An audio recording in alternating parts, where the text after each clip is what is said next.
Welcome back to 30 Players in 30 Days. It's time to talk about Irv Smith. The hype train was in full motion, assuming that the exit of Kyle Rudolph would put Smith in line for a big work increase. But Mike Zimmer recently talked about Smith, and I quote, "Honestly, I don't think it's any bigger role for him whatsoever. I think it's a bigger role for Tyler Conklin. He kind of emerged as a guy that's moving upward, and with those two guys, we have a lot of weapons there. Irv has always been able to do what he's been able to do, whether Kyle was here or not. We're excited about these two young tight ends we have." Okay, at first glance, that might make you panic. But this is the perfect time to buy the dip on Irv Smith's value.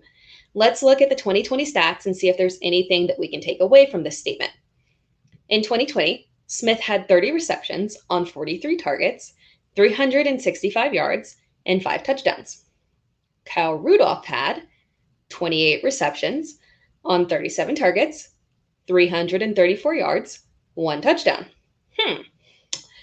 And QBR numbers show that there was a great connection between Smith and Kirk Cousins.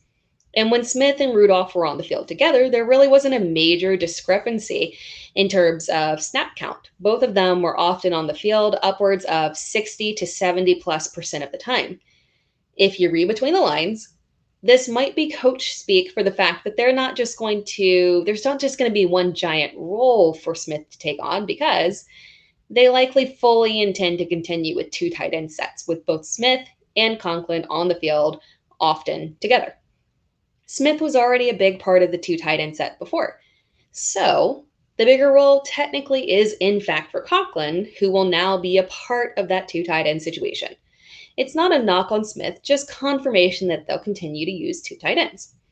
Smith will be on the field 70+% of the time in an offense that is top 10 in pass yards and touchdowns.